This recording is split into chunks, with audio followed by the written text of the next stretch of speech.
In this video, we're going to take a look at reading from the keyboard, and we are going to read the keyboard to determine when to change states. In the previous program, we just used a counter to count down to 0. When it got down to 0, we went from the current state to the next state. We only had 2 states. This time we're going to have 3 states, and we're going to not use a timer, but we're going to read a key from the keyboard to determine when it's time to move to the next state. And this time I want to have 3 states, so we are going to declare some integer constants. Whoops, got to set them to a value.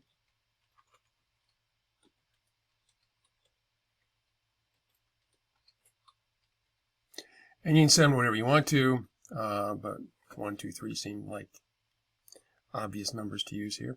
We're going to need a game state variable, which is also going to be an integer. We are going to have to read from the keyboard, and we haven't done that before, but there is a keyboard state data type, and it is used to hold the state of the keyboard. And I'm always going to call my keyboard just KBD. Okay. Now at the beginning, and we need to have a color for the background as well. Okay. So we will start out in the red state, so we need to do some initializing here. So game state, whoops, let's try that again.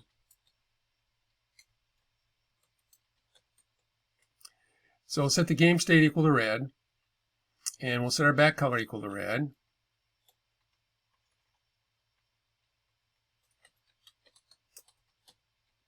Okay. And I forgot to do this last time. I'll remember this time. We need to change our color here, and this is going to be back color. Okay, so we should be able to run it right now. The only thing that will happen is it will display red forever. Let's just go ahead and test it. I don't like to go too far without testing things if I can. Okay. So we are in the red state, and we're staying there forever because we're not doing anything to see if it's time to go to a different state. Okay. So here's what we want to do. We'll start off by just using the space bar to change from one state to the next. Okay. To determine if the space bar has been pressed, we have to read the keyboard. And this is the way that you read the keyboard. Okay, you call the keyboard object, and it has a method called getState, and it will read into the KBD variable every single value of every single key on the keyboard. You can determine if that key is pressed or if that key is released. Okay, and what we want to do is every time they press the space bar, so if keyboard dot is key down, and I got to tell it which key I want to look for, and it's going to be a member of the keys collection here. Keys dot space. So if the key is down, then it is time to change to a new state. Okay. So if I'm currently in the red state, got to pay more attention. Then I'm going to go to the green state. Okay, so game state equals green, and my back color is equal to color dot line. Okay, and we saw last time that I can't have another if here. I need an else if.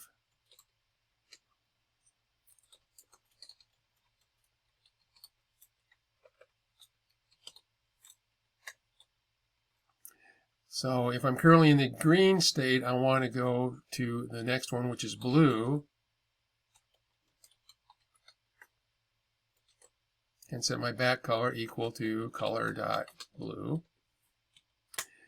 And if it's not red and it's not green, it must be blue, because those are the only options we have. I could put another if statement here that checks to see if game state is equal to blue, but that's not really necessary because I don't have any other options. So if I'm in the blue state, I want to go back to the red. So we'll keep cycling from red to green to blue to red to green to blue, and so on forever, every time somebody hits a space bar. So game state is going to go back to red, and the background color is going to be equal to color.red. Okay. Now let's go ahead and try to run the program.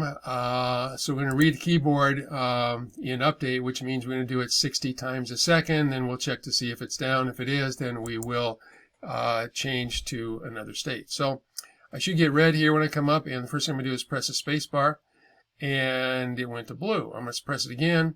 It stayed on blue. Press it again, and something kind of weird's going on here. I'm getting a flicker.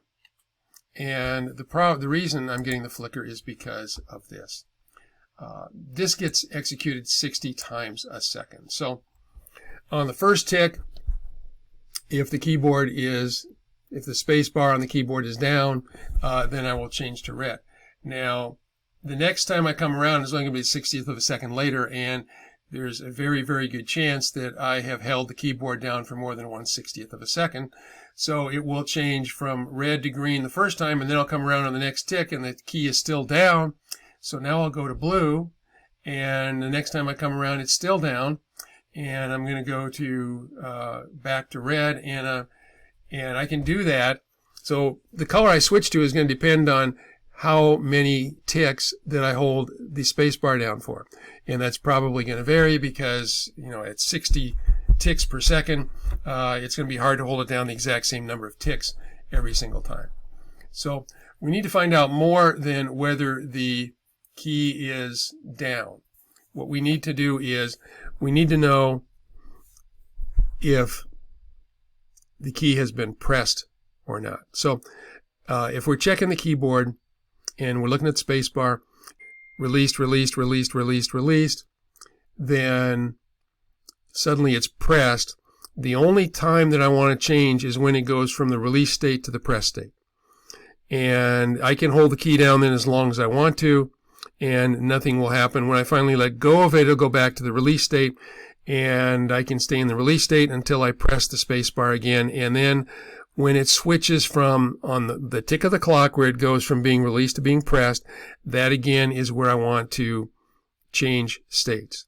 Okay, so this, if I make that change, it will make sure that I only change states once, and it'll be on that one tick of the clock where I go from released to pressed. And I can hold it pressed as long as I want to, and it won't make any difference. So in order to do this, we need another variable, and it's really pretty simple to do. We just need a different variable to hold the keyboard, and I'm going to call this previous KBD, and it will hold the previous state of the keyboard. So on every tick of the clock, I'm going to read the keyboard anew, and then I'm going to do this if statement, and then before I go on to the next tick of the clock, this is always going to go at the bottom. I want to save that keyboard, and I'm going to save it in a variable called previous keyboard. So if I'm on tick number 1, I will read the keyboard for tick number 1. Before I go on to tick number 2, I'll save what was in tick number 1 in this variable. Then when I go to tick number 2, I read it again.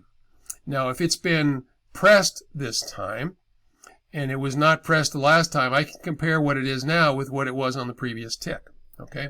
So I don't need to just know if the space bar is down. I also need to know, and I need to know if the previous keyboard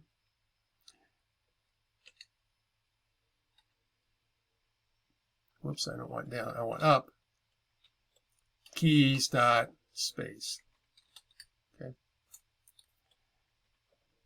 So what I'm saying here is if it's down on this tick of the clock, but it was up on the last tick of the clock, then I want to change states. Okay. And so let's say on tick number 1, the space bar is up. And then I go down here and I save it, so it's going to be saved as up. Then I read the next one, and the key has been pressed. Okay, so it is down on this tick. It was up on the previous tick, and both of those are true, and so now I will change states. Now, I go and I save the state of the keyboard from tick number 2, and the space bar was down, so I'm going to save down in here. Then I'm going to go back and get the state again. And because I can't hold the space bar down for a short enough period of time to do one tick, then it's going to still be down. So the keyboard space bar will be down on this tick of the clock, but it was also down on the last tick of the clock. It was not up on the last tick of the clock. So the first one will be true, the second one will not be true, and this will not get executed. So let's go ahead and run this, and all that flicker that we saw before should have gone away.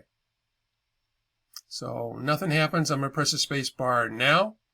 It changes to green, no flicker, and I'm going to press it now, and it changes to blue and no flicker. I'm going to change it to red again. Okay, now this time I'm going to press the keyboard, the space bar on the keyboard, and I'm going to hold it down for a few seconds. So press, I'm holding it down, holding it down, holding it down, let go. Nothing happens until I press it again, which I'm going to do right now. Okay? So sometimes all you care about is the current state of the keyboard. Let's go ahead and quit. And if that's all you need to know, then this will do it. But sometimes you need to know if this is the first time that it's been pressed. And the only way you know if it's the first time it's been pressed is if it was previously up on the last tick of the clock. And the only way you can do that is if you save the previous state of the keyboard in this variable. It's easy to forget this. And you can go and do all of this and have your nice check in here to check to see what it was on the previous tick of the clock. But if you don't save this, then it's not going to work. So don't forget to put this in. It needs to be, except for this base update, it needs to be the last thing in the update function.